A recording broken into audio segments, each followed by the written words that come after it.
कालचक्र में मैं हूं विपनेश माथुर और मेरे साथ हैं प्रश्न कुंडली विशेषज्ञ पंडित सुरेश पांडे जी। पंडित जी, कालचक्र में स्वागत है। धन्यवाद।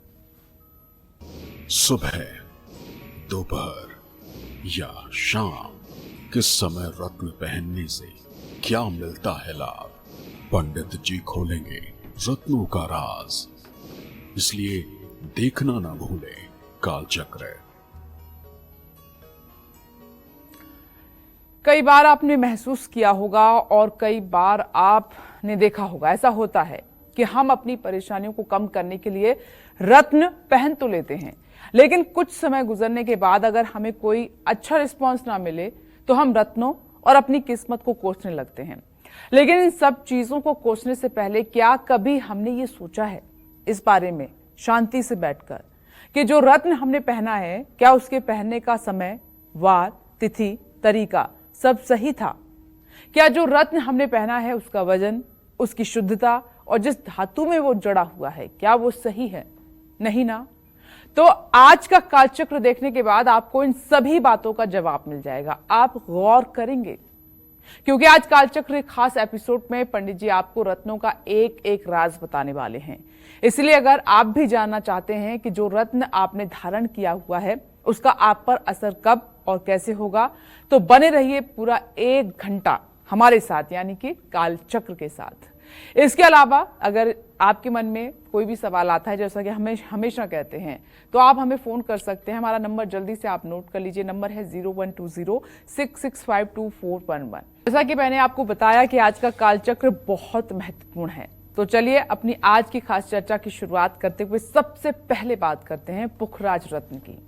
इस रत्न को किस धातु में पहनना चाहिए, कितने रत्ती का ये होना चाहिए, किस वार, तिथि और समय में इसे धारण करना चाहिए जो कि आपके लिए सबसे ज्यादा शुभ हो। आइए पंडित जी से सबसे पहले यही जान लेते हैं। पंडित जी, सबसे पहले पुखराज रत्न की हम बात करेंगे, इसके बारे में बताइए। देखो विपिन, ऐसा है, रत्नों की चर्चा हो रही है तो सबसे पहले ये बताएंगे जैसे पुखराज है, तो पुखराज को, और सबसे पहले हम पुखराज रत्न की ही क्यों बात कर रहे हैं? पुखराज रत्न की बात इसलिए कर रहे हैं कि ग्रहों में बृहस्पति जीव और सुख का, जीवन और सुख का कारक ग्रह माना गया है। जितने भी ग्रह हैं 9 ग्रह, उसमें जीवन और सुख का कारक ग्रह जो है वो बृहस्पति है। और जीवन और सुख का कारक ग्रह होने के नाते और बृहस्पति धर्म का प्रतीक होने के नाते अगर हम कालचक्र में अपने कार्यक्रम में सबसे पहले शुभ से शुरुआत कर रहे हैं तो इसमें बुराई क्या है? बिल्कुल सही। शुभ से शुरुआत करेंगे, शुभ से अंत करेंगे।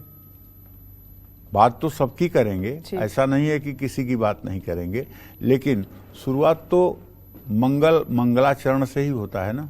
जैसे पूजा में गणेश जी की पूजा करके आप पूजा शुरू करते हैं, कलवचंडी विनायक को। उसी तरह से अगर हम कोई चर्चा कर रहे हैं तो शुभ शुभ बातों से चर्चा शुरू होनी चाहिए ना। बिल्कुल। तो पुखराज को अंग्रेजी में येलो सैफायर कहते हैं, येलो सैफायर कहते हैं। पुखराज बृहस्पति का रत्न है। अब पुखराज को लेकर के आज दुकानदारी बहुत है। जी बिल्कुल। जो ज्वेलर्स पुखराज बेच रहे हैं वो जानते हो क्या क्या कहते हैं? ये ब्राह्मण वर्ण पुखराज है, ये क्षत्रिय वर्ण पुखराज है, ये वैश्य वर्ण पुखराज है, ये शूद्र वर्ण पुखराज है, ऐसी बातें बोलते हैं। जबकि इन बातों में कोई 1% का दम नहीं है। जो पीला नहीं है वो पुखराज हो ही नहीं सकता।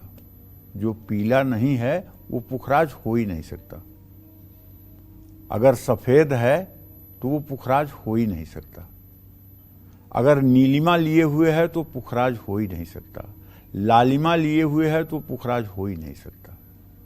पुखराज अगर है तो उसके अंदर पीलापन होना चाहिए, और जितना अच्छा पुखराज होगा उतना ज्यादा पीलापन होगा।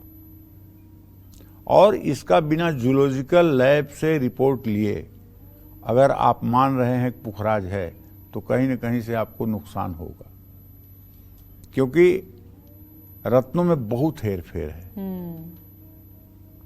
रत्न तो रत्न है ना, नवरत्न तो रत्न है, ये तो रत्न है, रत्न है। तो रत्न अगर आपको सही मिल जाए, प्रमाणिक रत्न मिल जाए और किसी सुयोग्य दैवज्ञ ज्योतिषी के द्वारा ये बताया गया हो कि आप ये रत्न धारण कर सकते हैं, तब अगर आप इसे धारण करें तो ये सोने पे सुहागा का काम करेगा। तो अब आप देखो, कह रहे हैं कि कोई भी रत्न, जैसे पुखराज की बात कर रहे हैं, लेने से पहले उसको जांच परख लें। उसको आप क्या जांचेंगे परखेंगे? उसको जांच परख के लिए हमारे यहाँ लैब है, और गवर्नमेंट से सेटिस्फाइड जो लैब हैं वहाँ आपको उसकी जांच करवानी चाहिए कि ये ओरिजिनल भी है कि नहीं। ठीक है। और दूसरी बात, रतन से बड़ी बात यह है कि रतन आप न धारण करें वहाँ तक तो ठीक है, लेकिन अगर आप रतन धारण कर रहे हैं और कुछ गलती बस रतन धारण कर रहे हैं जो आपको सूट नहीं करता है, तो आपके लिए नुकसानदेह भी हो सकता है जी। इसलिए रत्न किसको कौन सा धारण करना चाहिए। अब जैसे शास्त्रों में ये बात आती है कि शरीर भाव का स्वामी, संतान भाव का स्वामी और भाग्य भाव का स्वामी, इनका जो ग्रह हो, अगर वो निर्बल है, दुर्बल है, कमजोर है, तो उसको मजबूत करने के लिए रत्न धारण किए जाते हैं। अब यहाँ एक समस्या ये होती है कि लग्न से पंचमेश, नवमेश और लग्नेश की स्थिति देखी जाएगी कि चंद्र से। अगर चंद्र से इन ग्रहों की स्थिति अच्छी है तो उस जातक को चंद्रमा से अधिष्ठित पहली, पांचवी और नौवीं राशि के रत्न पहनाए जाएंगे, और अगर लग्न बली है तो लग्न और पंचम नवम के रत्न पहनाए जाएंगे।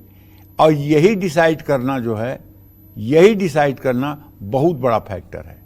ये छोटी सी बात जो कह रहा हूं ना, बस इसी के डिसीजन में सारी विद्वता छिपी हुई है। आपको भी चैलेंजेस आते हैं जब इस तरीके बहुत बार आते हैं, बहुत बार आते हैं। जिंदगी में अनुभव बहुत हुआ है, जिंदगी में अनुभव बहुत हुआ है, बहुत चैलेंज आते हैं। और मैं तो सच्ची बताऊं ना, रतन जब यहाँ मेरे कोई चाकू लगा देता है तब मैं लिखता हूं, क्योंकि मैं जानता हूं कि जितना आपका कल्याण पूजा पाठ से हो सकता है, जितना आपका कल्याण अपने मनोवृत्ति को बदलने से हो सकता है, जितना आपका कल्याण धर्ममय जीवन जीने से हो सकता है, उतना आपका कल्याण रत्न पहनने से हो ही नहीं सकता है। रत्न जो है 10% जरूर जीवन को बदलता है, इसमें कोई दो राय नहीं। जैसे दो बातें होती हैं, अगर बहुत बढ़िया रत्न आपने पहना हुआ है और वो आपको सूट कर रहा है, तो इससे पहली बात तो आपका आत्मविश्वास बढ़ता है। जैसे आपने अच्छे कपड़े पहने हैं, अच्छे जूते पहने हैं, अच्छी घड़ी आपने लगाया है, तो आप किसी सोसाइटी में बैठेंगे तो आपके अंदर हीन भावना नहीं आएगी, आपके अंदर एक आत्मविश्वास रहेगा। ठीक है।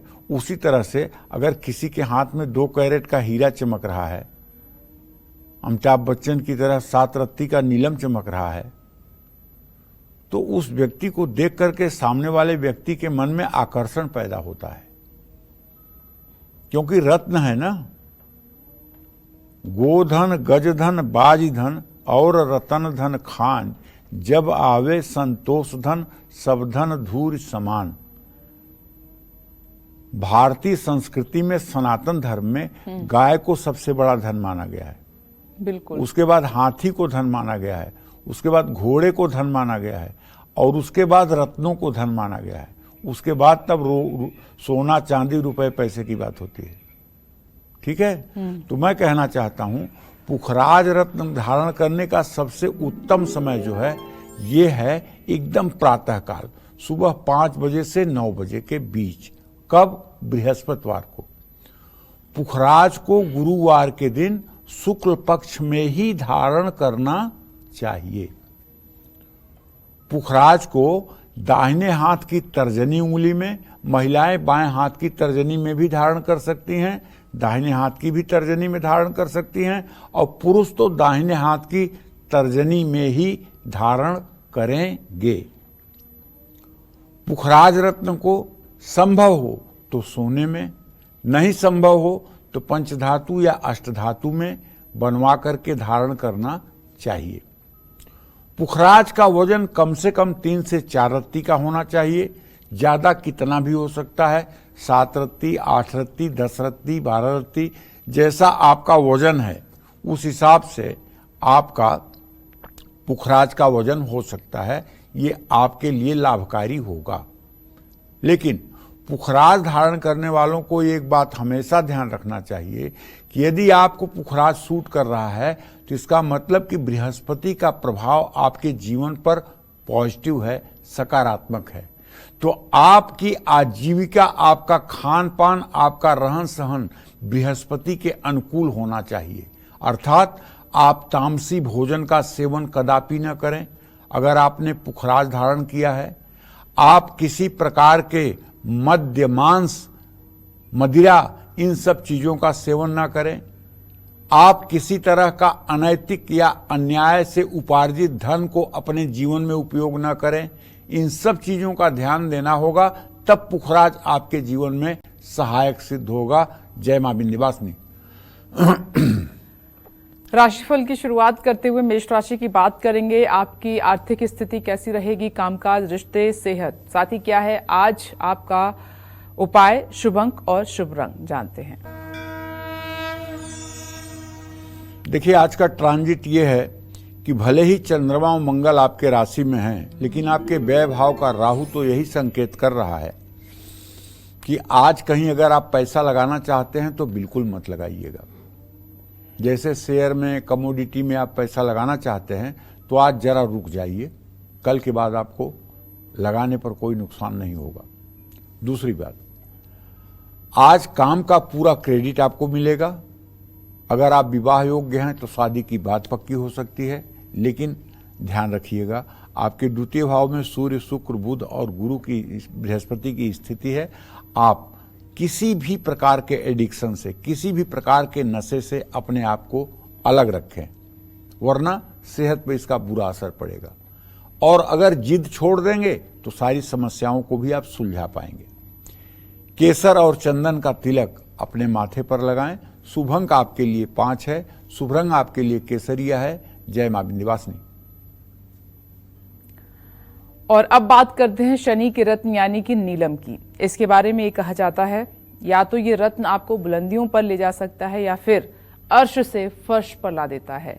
ऐसे में जरूरी हो जाता है कि इसको पहनने का दिन, समय, तिथि और इसका वजन कितना होना चाहिए बेहतर तरीके से जान लें।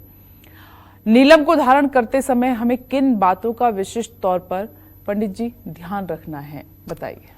देखो, नीलम रत्न धारण करने का जो सबसे उत्तम समय है वो सूर्योदय भी है, सूर्यास्त का भी समय है। सुबह 5 से 9 बजे के बीच और शाम 5 से 7 बजे के बीच नीलम रत्न धारण किया जाना चाहिए। लेकिन व्यवहारिक रूप से जो मैंने देखा है, नीलम को 4 बजे 5 बजे धारण करना शाम को सर्वोत्तम माना जाता है। प्रातः काल धारण करना इसको कम महत्वपूर्ण माना जाता है। और नीलम को हर समय शुक्ल पक्ष में ही धारण करना चाहिए। और नीलम धारण करने के पहले एक ऐसा रत्न है कि इसको ट्राई जरूर करना चाहिए कि सूट कर रहा है कि नहीं। इसके लिए आपको शुक्ल पक्ष में शनिवार को 4 बजे शाम नीलम रत्न को मुट्ठी में लेकर के 1 घंटे तक बैठ जाना चाहिए।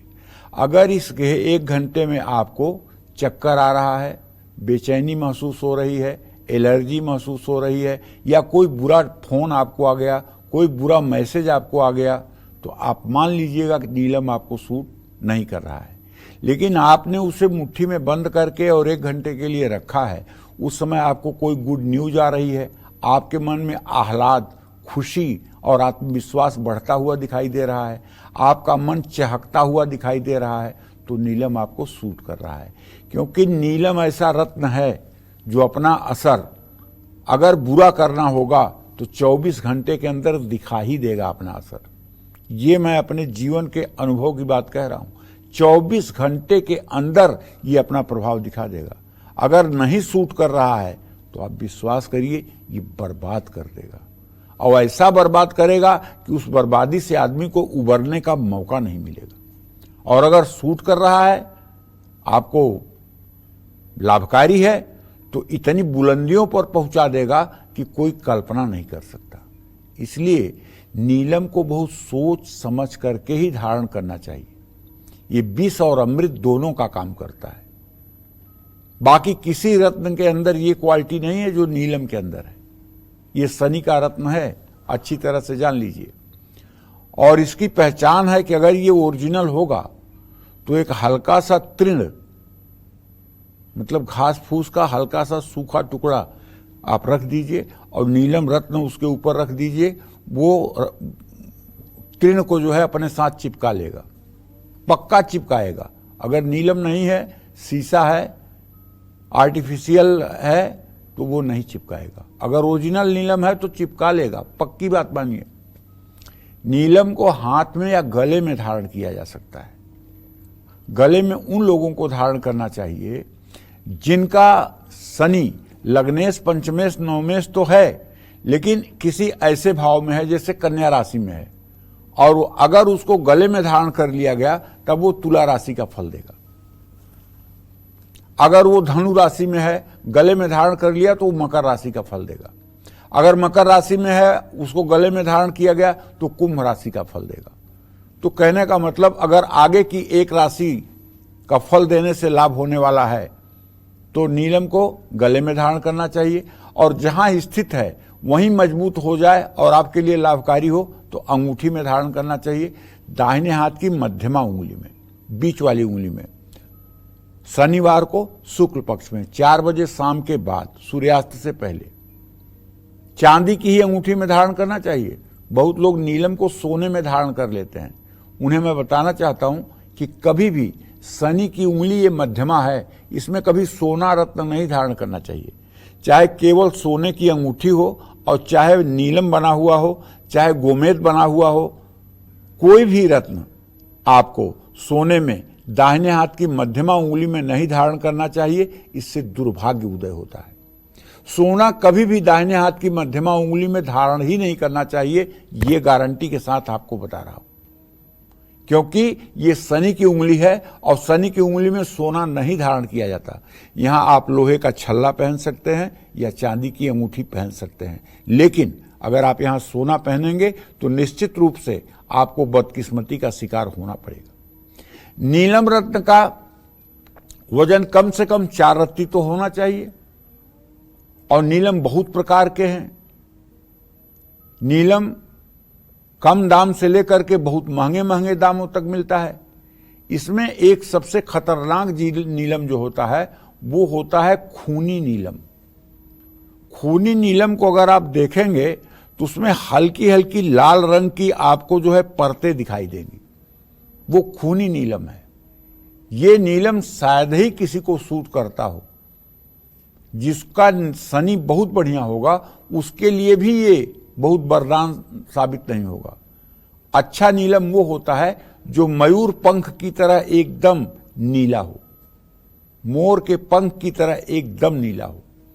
महंगा है, इसमें कोई दो राय नहीं, लेकिन अगर अच्छा है तो इसका असर तो 24 घंटे में ही दिखने लगता है। जय मां विंध्यवासिनी। आगे बढ़ते हैं, वृषभ राशि की हम बात करते हैं। कैसी रहेगी आज आपकी आर्थिक स्थिति, कामकाज, रिश्ते, सेहत साथी क्या है आज का उपाय आपके लिए, शुभ अंक क्या है और शुभ रंग क्या है, जान लेते हैं। देखिए, आपकी राशि में सूर्य, बुध, बृहस्पति और शुक्र चार ग्रह विद्यमान हैं। इसका मतलब तो यही होगा कि अगर लग्नेश और द्वितीय साथ में है तो आपने जहां से सोचा नहीं होगा वहां से आज आपको धन लाभ हो सकता है। और अगर आप कोई ऑफिस चलाते हैं तो जो भी काम आपको कराना हो वो अपनी मौजूदगी में कराएं। किसी मित्र से या किसी दोस्त से गिफ्ट की डिमांड न करें। आज भूल करके भी बाहर का खाना आप न खाएं। आज गैजेट्स का ज्यादा प्रयोग ना करें। हो सके तो घर से निकलते समय एक गाय के लिए रोटी लेकर निकलें और गाय को खिलाएं। शुभ अंक आपके लिए 1 है, शुभ रंग आपके लिए जामुनी है। जय मां विंध्यवासिनी। और अब आगे बढ़ते हुए पन्ना रत्न की बात करते हैं। अगर आपने भी पन्ना रत्न धारण किया है या धारण करने की सोच रहे हैं तो ये जानकारी आपके लिए बहुत लाभकारी सिद्ध होने वाली है, क्योंकि अब हम पंडित जी से जानेंगे पन्ना रत्न कितनी रत्ती का धारण करना चाहिए और इसे किस धातु में धारण किया जा सकता है, और दिन क्या होना चाहिए, तिथि क्या होनी चाहिए, समय क्या होना चाहिए। पन्ना चमत्कारी लाभ दे आपको तब। अब पंडित जी बारी है पन्ना की। देखो विनेश, पन्ना जो है ना, ये बुध का रत्न है। बुध ग्रहों में राजकुमार माना जाता है और बुध को बुद्धि का कारक माना जाता है।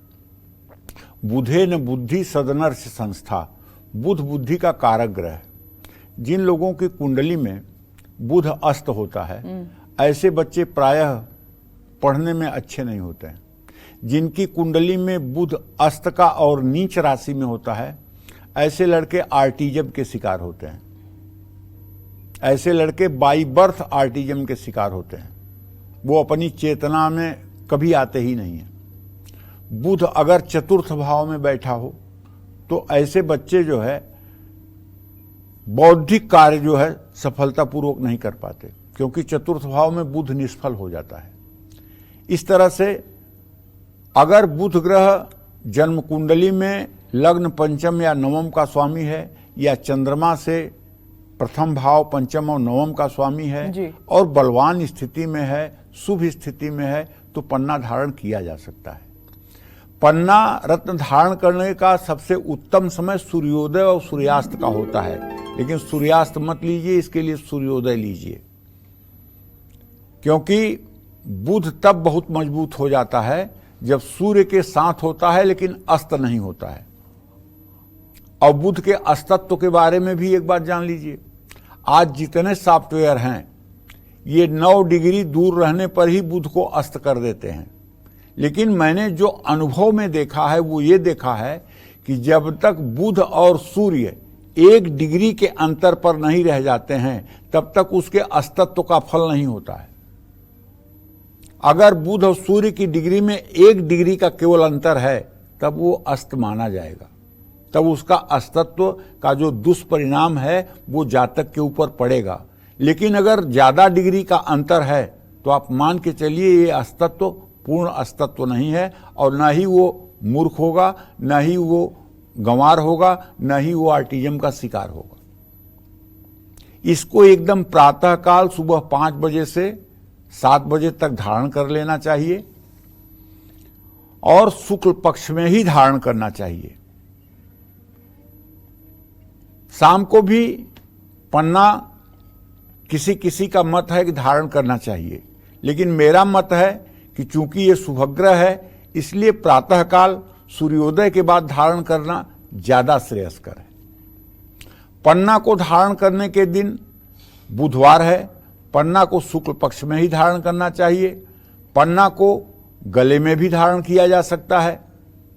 अगर जैसे पन्ना आपका सिंह राशि, बुध आपका सिंह राशि में है, आगे कन्या राशि है, तो पन्ने को अगर आप गले में धारण कर लेंगे तो कन्या राशि का फल देने लगेगा।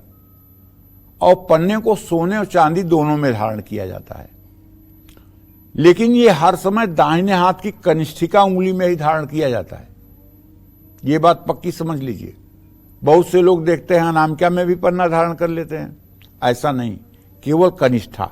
ये देखिए ना, जो सबसे छोटी उंगली हमारी है ये बुध की उंगली है, और ये जो बगल वाली अनामिका रिंग फिंगर है ये सूर्य की उंगली है, और ये जो सबसे बीच वाली सबसे लंबी उंगली है ये शनि की उंगली है, और ये जो तर्जनी है जिसको इंडेक्स फिंगर कहते हैं ये बृहस्पति की उंगली है। तो इसमें जो है जो रत्न धारण किया जाता है, इसमें बुध का रत्न धारण किया जाता है, इसमें सूर्य का रत्न धारण किया जाता है, इसमें शनि राहु केतु का रत्न धारण किया जाता है, इसमें बृहस्पति का रत्न धारण किया जाता है। कभी कभी आपने किसी को इस हाथ में ओपल भी पहने देखा होगा, तो उसके पीछे क्या लॉजिक है? बृहस्पति शुक्र शत्रु हैं, फिर इस उंगली में क्यों पहनाया जाता है? उसके पीछे रीजन ये है कि अगर यहां से एक आप सीधी रेखा खींचेंगे तो अंगूठे के नीचे जाएगी वो रेखा, और वहां शुक्र पर्वत है। ये उठा हुआ जो मांसल भाग है अंगूठे के नीचे का, ये शुक्र पर्वत है। तो शुक्र पर्वत चूंकि बृहस्पति पर्वत के नीचे है, इसलिए यहां ओपल भी धारण किया जा सकता है। अब मुझे विश्वास है आप समझ गए होंगे। इसको अष्टधातु और पंचधातु में भी धारण किया जा सकता है। पन्ना कम से कम 3 रत्ती का होना चाहिए और अधिक से अधिक 10 रत्ती का भी हो सकता है। जय मां विंध्यवासिनी।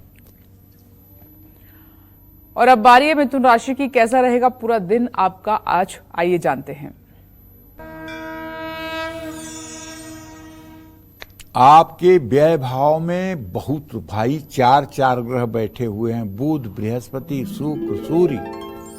तो आज आप वाहवाही के चक्कर में, दिखावे के चक्कर में खूब पैसा खर्च करेंगे और क्रिएटिव काम भी करेंगे। आज किसी अपने की कमी आपको महसूस होगी, लेकिन ध्यान रखिएगा, आज दोपहरी में घर से बाहर निकलते समय सावधानी पूर्वक निकलिएगा। गर्मी और लू का भी प्रकोप आपके ऊपर हो सकता है।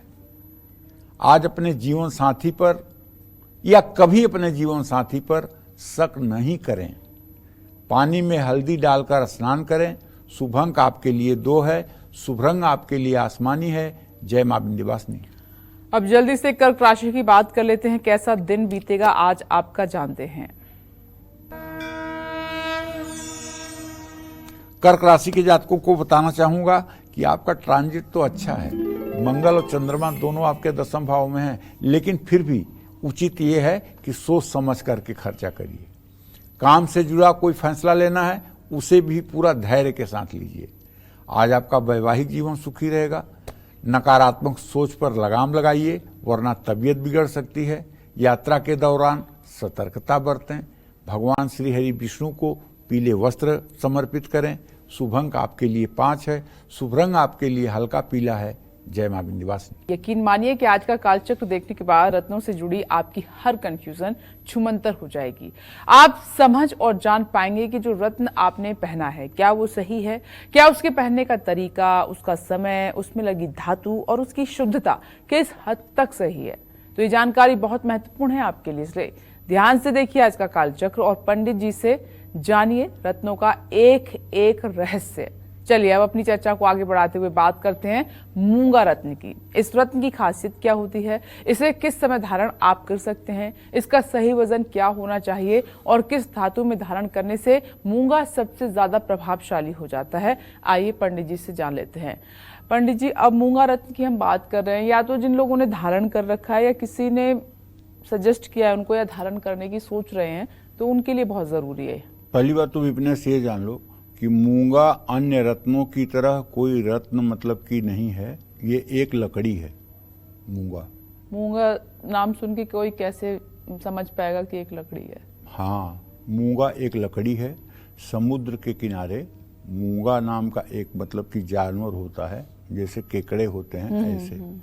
और वो समुद्र के किनारे जो लकड़ियां बह करके आती हैं, उनमें जो खोड़र होते हैं, उसमें वो जानवर रह करके और अपना लार्वा छोड़ता है। उसका लार्वा जब इकट्ठा हो जाता है तो उसको शिकारी जा करके निकाल करके खरोच कर ले लेते हैं। समुद्री जीव फिर है, उसके समुद्री जीव है। हाँ, फिर उसको खुरच करके निकाल करके फिर उसकी कटिंग करके उसको मूंगा बनाते हैं।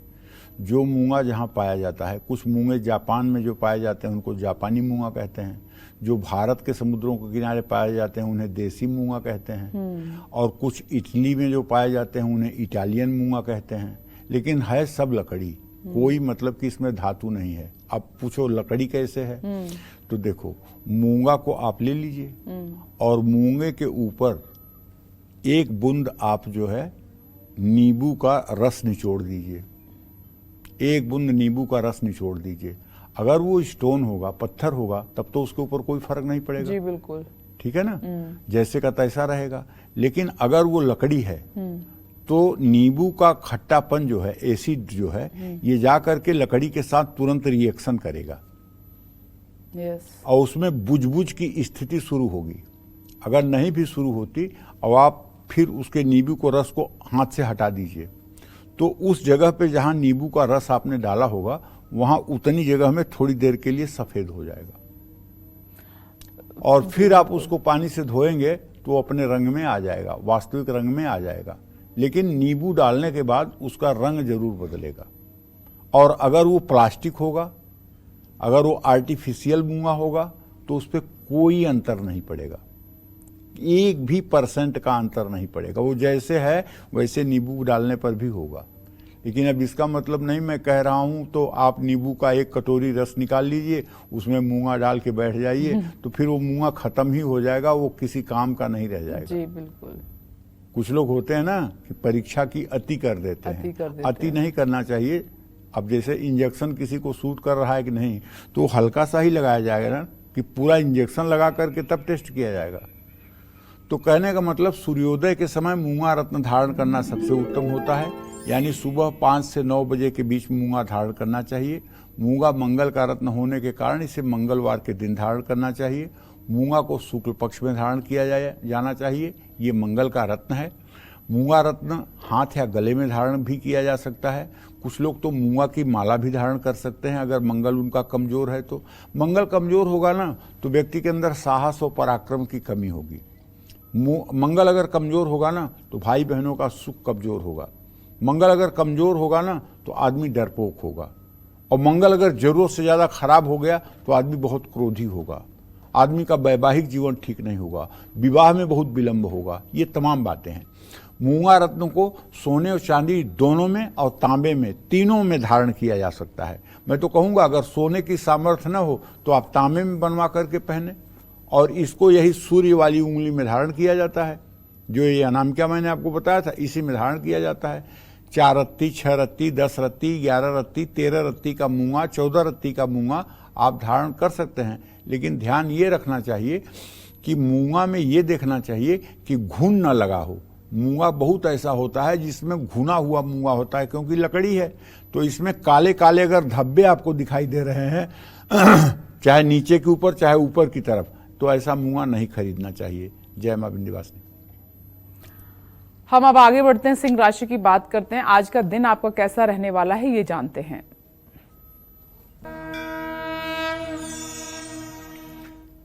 सिंह राशि के जातकों को बताना चाहूंगा कि आपके भाग्य भाव में मंगल और चंद्रमा की युति है। मेरे भाई, कहने का मतलब यह है कि पैतृक संपत्ति से लाभ मिलने की पूरी संभावना बनी हुई है। और अगर आप अपने ट्रांसफर के लिए प्रयासरत थे तो आज आपको खुशखबरी मिल सकती है। आपका स्थानांतरण एक डिपार्टमेंट से दूसरे डिपार्टमेंट में हो सकता है। शादीशुदा जीवन में मुश्किलें आ सकती हैं। आज किसी अपने के साथ घूमने का संयोग बनेगा। रिश्तों का आदर करें, वरना अपने आप से दूर हो सकते हैं। आज अपने घर में एक पौधा लगाना चाहिए। शुभ अंक आपके लिए 6 है। शुभ रंग आपके लिए मैरून है। जय मां विंध्यवासिनी। और अब आगे बढ़ते हुए बात करते हैं मोती रत्न की। वजन कितना होना चाहिए मोती रत्न का, किस वार, तिथि, समय और किस धातु में पहनना सबसे ज्यादा आपके लिए शुभ रहेगा। साथ ही क्या मोती गले में धारण किया जा सकता है, पंडित जी से जानते हैं। पंडित जी बताएं। देखो विपनेश, मोती चंद्रमा का रत्न है और मोती सच्ची बात है सीप में पाई जाती है। स्वाति मान्यता यह है कि स्वाति नक्षत्र की बूंदें जब सीप में पड़ती हैं तो उससे मोती बनती है, ये मान्यता है। कबीरदास जी कहते हैं ना, पानी गए न उबरे मोती मानुष चून।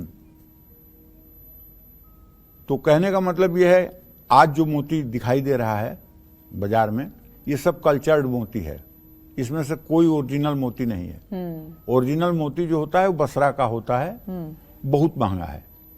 बाकी ये जितने मोती आज बाजार में सब पहनकर घूम रहे हैं, चाहे वो माला हो चाहे अंगूठी हो, सब कल्चर्ड मोती है।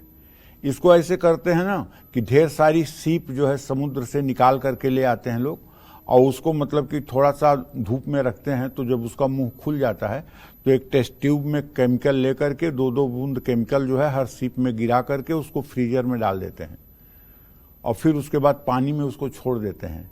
21 से 25 दिनों के अंदर उसमें मोती बन के तैयार हो जाता है। फिर उसको मतलब कि खुरच करके और मोती उसमें से निकाल लेते हैं, और जितने छोटे दाने हैं बड़े दाने हैं उसके साइज का एक बना लेते हैं। मोती के परीक्षण, अच्छा इसमें भी नकली हो रहा है। प्लास्टिक के मोती आ गए हैं, जिसको देखने में आपको एकदम मोती लगेगा लेकिन वो प्लास्टिक है। इसकी पहचान ये है कि आप जो है 2 मोती ले लीजिए, एक मोती अलग रख दीजिए, दूसरा मोती अलग रख लीजिए, और थोड़ा सा चावल ले लीजिए। चावल में मोती को रख करके ऐसे ऐसे आप रगड़ दीजिए। अगर उसकी चमक गायब हो जाए तो वो ओरिजिनल मोती नहीं है। अगर उसकी चमक यथावत है, पहले रखे हुए मोती की तरह है, तो वो ओरिजिनल है। ये मोती की पहचान है जी। ठीक है। तो कहने का मतलब मोती चंद्रमा का रत्न है, जिसे सुबह सूर्योदय के समय, सूर्यास्त के समय और रात में चंद्रमा की रोशनी में धारण किया जा सकता है। मोती को सोमवार को धारण करना चाहिए। मोती को गले में धारण कर सकते हैं, मोती की माला गले में धारण कर सकते हैं। मोती की माला गले में धारण कर सकते हैं, लेकिन चंद्रमा यदि आपका शुभकारी हो, चंद्रमा आपका भाग्येश हो, लग्नेश हो, पंचमेश हो, तो मोती की खूब अच्छी माला धारण करिए। लेकिन अगर ये खष्टेश हो, अष्टमेश हो, द्वादशेश हो, बुरे भावों का स्वामी हो, तो भूल करके भी माला न धारण करें। ग्रहों के रत्नों में छेद न करवाने का विधान है, लेकिन मोती, मूंगा इनके माले पहने जा सकते हैं, इनको गले में भी धारण किया जा सकता है। आप थोड़ी छेद करवाएंगे, वैसा किया हुआ आपको मिलेगा। मोती को चांदी में धारण करना चाहिए, ये बात ध्यान रखना चाहिए। मोती रत्न कम से कम 2, 4 या 6 रत्ती का होना चाहिए, लेकिन 7 या 8 रत्ती का धारण नहीं करना चाहिए, ये बात ध्यान रखना चाहिए। जय मां विंध्यवासिनी।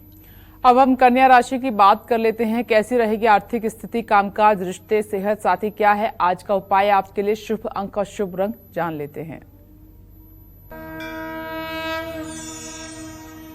कन्या राशि से भाग्य भाव में 4 ग्रहों की स्थिति है।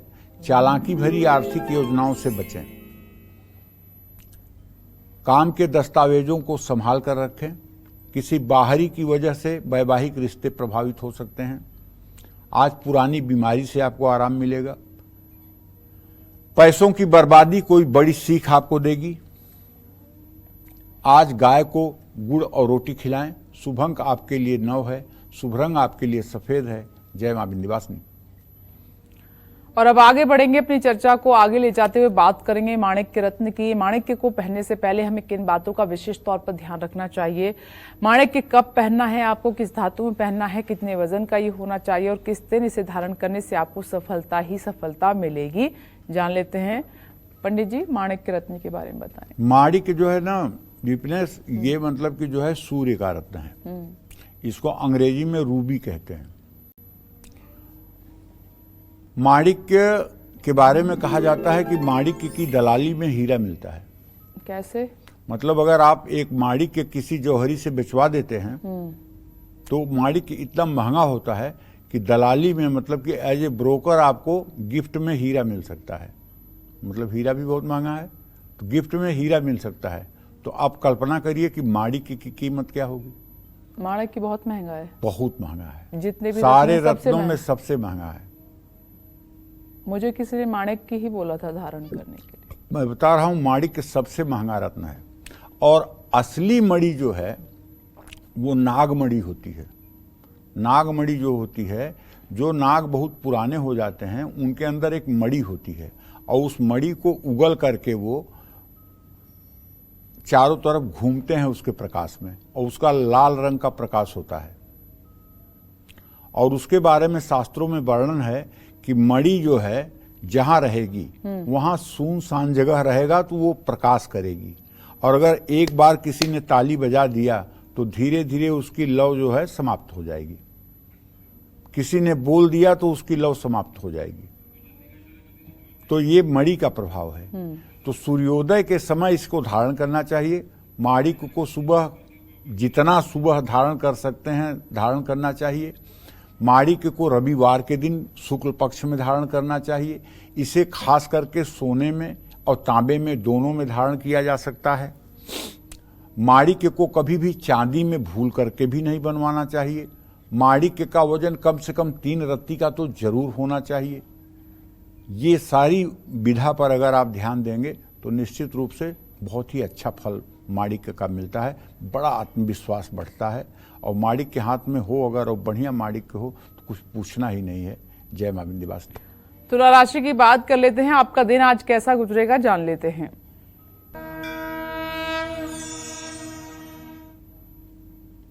तुला राशि के जातकों को बताना चाहूंगा, देखो घरेलू कार्यों पर बजट देख करके ही आपको खर्चा करना चाहिए। विद्यार्थियों को चाहिए कि अपने पढ़ाई पर ध्यान दें। परिवार के साथ अच्छा समय बिताएंगे। आज स्वास्थ्य अच्छा रहेगा। खुद के लिए समय निकालें।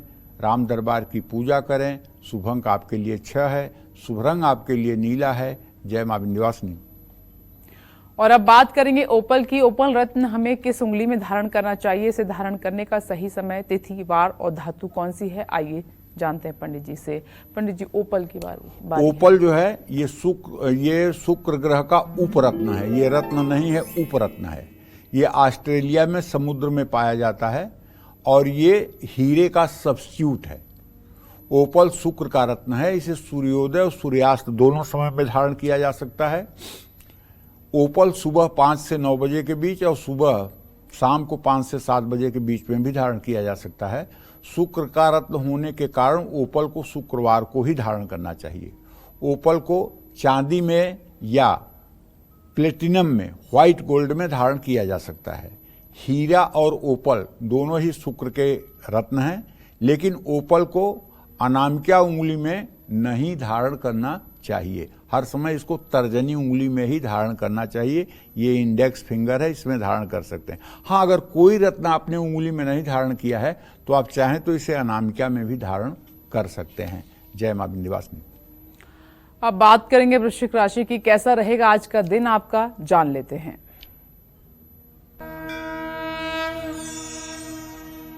वृश्चिक राशि के जातकों को बताना चाहूंगा कि आपके पंचम भाव में राहु और छठे चंद्रमा मंगल और 7वें सूर्य बुध बृहस्पति और शुक्र की स्थिति धनहानि करा सकती है।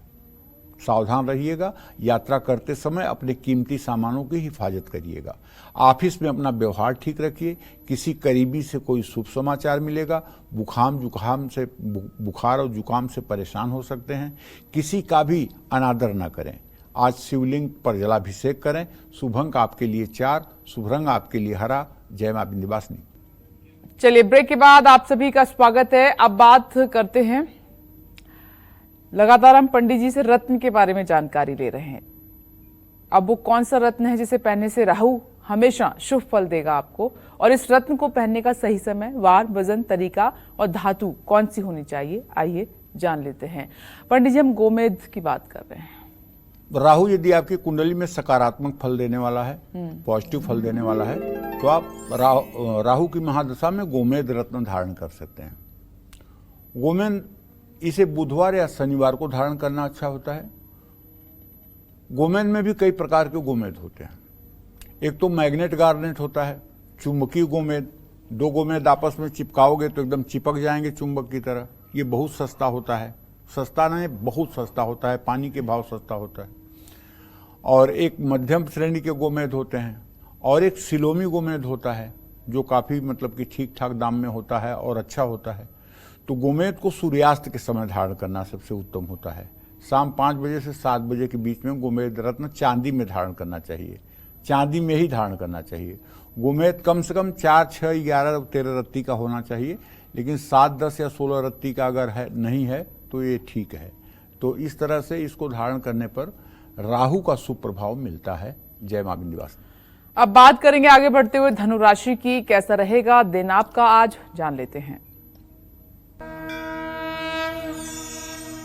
देखिए, अगर आपकी धनु राशि है तो मैं तो आपसे यही कहूंगा, बृहस्पति, बुध, शुक्र और सूर्य की स्थिति देखते हुए पैसों से जुड़ा आज कोई मामला आपका हल हो सकता है। कारोबार में छोटी मोटी परेशानियां हो सकती हैं। किसी करीबी से कोई आपको गुड न्यूज मिलेगी। स्वास्थ्य को लेकर के लापरवाही बिल्कुल न बरतें। परिवार और काम दोनों में तालमेल बनाकर रखें। बजरंग बाण का पाठ करें। शुभ अंक आपके लिए 9 है, शुभ रंग आपके लिए लाल है। जय मां विंध्यवासिनी। और अब बारी आ गई इसी के साथ मकर राशि की। चलिए जान लेते हैं कि आज दिन कैसा रहेगा और आपका भाग्य आपका साथ कितना दे रहा है। मकर राशि का स्वामी शनि देव अपने द्वितीय भाव में हैं भाई। ऐसे में आप पक्की बात मान के चलिए कि काम से जुड़ा कोई मामला सुलझ सकता है। आज अपना काम समय पर आप पूरा कर लीजिए। किसी अपने की बातों का बुरा मत मानिए। रास्ता चलते समय सावधानी बरतिए, चोट चपेट लगने की संभावना है। कानूनी काम संभल कर करिए। नहाने वाले पानी में गंगा जल मिलाकर नहाइए। शुभ अंक आपके लिए 4 है, शुभ रंग आपके लिए बैगनी है। जय मां विंध्यवासिनी। और इसी के साथ अब बारी है कुंभ राशि की। जानते हैं कि आज आपका भाग्य कितना स्ट्रॉन्ग है, कितना साथ देगा आपका।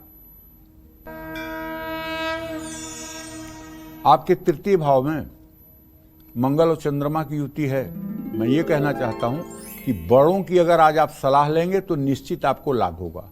नया काम शुरू करने के लिए दिन अच्छा है। आज आप नए रिश्ते बना सकते हैं। यात्रा करने की वजह से सेहत बिगड़ सकती है। अपनी हर बात दूसरों को ना बताएं। हनुमान चालीसा का पाठ करें। शुभ अंक आपके लिए 5 है, शुभ रंग आपके लिए भूरा है। जय मां विंध्यवासिनी। और अब बात करते हैं मीन राशि की, जानते हैं कि आज आपका दिन कैसा व्यतीत होगा। भाई देखिए, अगर मीन राशि है तो मैं तो यही कहूँगा कि आपके द्वितीय भाव में मंगल चंद्रमा और आपके व्यय भाव में शनि। अगर आप ऑनलाइन बैंकिंग का काम करते हैं तो ज़रा सावधान रहिएगा, ऑनलाइन स्कैम हो सकता है। आज उच्चाधिकारियों का साथ मिलेगा, आज घर में बिना बुलाए मेहमान आ सकते हैं, आज बुखार हो सकता है। ध्यान रखिए अपने सेहत का। आज अपने लिए समय निकालने की कोशिश करिए। पीले रंग के कागज में केसर रखकर अपने पास रखें। शुभ अंक आपके लिए 8 है, शुभ रंग आपके लिए क्रीम है। जय मां विंध्यवासिनी। और इसी के साथ अब वक्त जिसका इंतजार आप कर रहे थे, आज के हमारे लकी ईमेल कुंडली विजेता की हम बात कर रहे हैं, वो आपका इंतजार खत्म हो गया है। वाराणसी की रहने वाली हैं शिवांगी शर्मा, हमारे साथ फोन लाइन पर मौजूद हैं। बहुत बहुत स्वागत है आपका कालचक्र में और मुबारकबाद। आपकी डिटेल पंडित जी के पास शिवांगी मौजूद है, आप अपने सवाल कर सकती हैं पंडित जी से सीधे। जी पंडित जी प्रणाम। जय मां विंध्यवासिनी। जय मां विंध्यवासिनी। पंडित जी, मैं शिवांगी शर्मा वाराणसी से बात कर रही हूँ। सबसे पहले आपका कोटि कोटि धन्यवाद। आपके मार्गदर्शन से मेरे छोटे भाई का सिलेक्शन जेईई मेंस के थ्रू एक अच्छे कॉलेज में हो गया है। कृपया मेरा भी मार्गदर्शन करें। मेरा नाम शिवांगी शर्मा है। डेट ऑफ बर्थ 26/11/2001, समय दोपहर 1:15, जगह गाजीपुर उत्तर प्रदेश में हुआ है। पंडित जी, मेरे 2 प्रश्न हैं। इस बार मेरा 4th अटेम्प्ट नीट की परीक्षा में था। कड़ी परिश्रम के बावजूद भी कुछ नंबरों से मैं पीछे रह जा रही हूँ। काफी निराश भी हो गई हूँ। क्या मुझे इस वर्ष सफलता मिलेगी और कब तक मिलेगी? दूसरा, मिलिट्री नर्सिंग सर्विसेज आर्मी का भी एग्जाम दे रही हूँ। क्वालिफाई करने के बाद भी फाइनल मेरिट लिस्ट में नाम नहीं आ पाता है। कृपया मेरा भी मार्गदर्शन करें और उपाय बताएं कौन सा रत्न धारण करूं मेरे उज्जवल भविष्य के लिए, और मेरा आगे का जीवन कैसा रहेगा। धन्यवाद। देखो बेटा शिवांगी, ऐसा है कि आपकी जन्म कुंडली कुंभ लग्न की है और मीन राशि है। रेवती नक्षत्र के मूलों में तुम पैदा हुई हो। तुम्हारी केतु की दशा चल रही है और ये केतु की दशा अब समाप्त होने वाली है। पिछले 4.5 साल से दशा चल रही है। केतु में शनि का अंतर है और केतु शनि का सदाष्टक योग है। बहुत खराब दशा चल रही है और ये 11 अगस्त 2024 तक बहुत खराब है। इसीलिए तुम्हें किसी काम में सफलता नहीं मिल रही है, जबकि तुम टैलेंटेड हो। लेकिन तुम्हारे कुंडली का माइनस पॉइंट ये है कि तुम्हारे कुंडली में बृहस्पति राहु के साथ गुरु चांडाल योग बना रहा है पंचम भाव में। इसीलिए तुम्हें सफलता नहीं मिल पा रही है। हाँ, 11 अगस्त 2024 के बाद जो भी प्रयास करोगी उसमें सफलता मिलेगी, पूरी गारंटी के साथ कह रहा हूं। आप एक ओपल 10 रत्ती का चांदी के लॉकेट में बनवाकर चांदी की चैन में अपने गले में धारण कर लीजिए और ओम गंग गणपतये नमः इस मंत्र का 10 माला जब कम से कम 1 वर्ष तक लगातार अगर सुबह कर लो तो आपको सफलता मिलेगी। जय मां विंध्यवासिनी। इस वक्त एक दर्शक हमारे साथ मौजूद हैं, देवराज जी, रीवा एमपी से जुड़ गए हैं। स्वागत है, अपना प्रश्न पंडित जी से कीजिए। जी हेलो। हाँ बोलिए। जी पंडित जी, चरण पर अर्पण प्रणाम। हाँ सुखी रहिए। जी हम रीवा जिले मध्य प्रदेश से बोल रहे हैं सर। जी हमारा सर जन्म जो है तो भाद्रपद हलखष्टी के दिन सन 72 का है सर। जी तो हमें भारी समस्याओं से हम सर घिरे हुए हैं, तो उसके लिए कुछ सर बताइए क्या कारण है, क्या है? पैसा आता है सर, पता ही नहीं चलता कैसे, मतलब बीमारी में इधर उधर में। मतलब चल मैं आपको बताना चाहूंगा ना कि आपकी ग्रह स्थिति यह है कि आपने जो प्रश्न किया है देवराज जी, इससे आपके कुटुंब भाव में मंगल चंद्रमा की स्थिति है, पराक्रम भाव में सूर्य बुध बृहस्पति और शुक्र है, व्यय भाव में शनि है। आपके घर में बीमारी पर बहुत ज्यादा पैसे खर्च हो रहे हैं, जिसके कारण आपका आर्थिक संतुलन ठीक नहीं हो पा रहा है। आप अगर चाहते हैं कि आपके घर में बीमारी न हो और आपके घर की उन्नति हो, तो जो भी घर का मुखिया हो, चाहे आप हो चाहे कोई हो, उसे चाहिए कि हर पूर्णिमा के दिन व्रत करें और सायंकाल किसी मतलब कि संतोषी ब्राह्मण को अपने घर बुला करके सत्यनारायण भगवान की कथा सुने और अपने भाई बांधवों को प्रसाद बांटें, चरणामृत का सेवन करें। ये उपाय अगर लगातार 12 महीने आप कर लेंगे, मैं दावे के साथ कह सकता हूं दुनिया की कोई ताकत नहीं है जो आपको दुखी कर दे। बस इस उपाय को नियमतः आप 12 महीने करें और जिस दिन आप संकल्प लेंगे कि मैं भगवान श्री सत्यनारायण की कथा हर पूर्णिमा को करूंगा, उसी दिन से आपके दिन बदलने शुरू हो जाएंगे और आपकी आर्थिक तंगी दूर हो जाएगी। जय मां विंध्यवासिनी। चलिए अपने स्पेशल सेगमेंट की शुरुआत करते हुए जल्दी से पंडित जी से जानते हैं उन 7 बर्तनों के बारे में जिनका इस्तेमाल दुख और दरिद्रता को दूर करके परिवार में खुशियां लाता है। तो पंडित जी वो 7 बर्तन कौन से हैं? चंद्रमा अगर कुंडली में आपके कमजोर है तो चांदी के बर्तन में खाना खाइए और चांदी के गिलास में पानी पीजिए। लेकिन ये तब जब चंद्रमा आपके लग्न पंचम नवम का स्वामी हो और कमजोर हो तब। सूर्य और मंगल की दशा चल रही हो, कुंडली में ये ग्रह कमजोर हो तो तांबे के बर्तन में रात भर रखा हुआ पानी उसको सुबह पिएं। पीतल के बर्तन का इस्तेमाल करने से बृहस्पति मजबूत होता है। एल्यूमिनियम के बर्तनों का इस्तेमाल करने से राहु केतु अपना बुरा प्रभाव डालते हैं। शनि की दशा चल रही है तो पूरे दिन एक सब्जी आपको लोहे की कढ़ाई में और सरसों के तेल में बनानी चाहिए। सरसों के तेल में सब्जी पकानी चाहिए। कढ़ाई और तवे का राहु केतु से भी संबंध है। ऐसे में रात में ये दोनों ही चीजें गंदी किचन में नहीं छोड़नी चाहिए, इसे साफ करके ही रखना चाहिए, नहीं तो घर में दरिद्रता आती है। जय मां विंध्यवासिनी।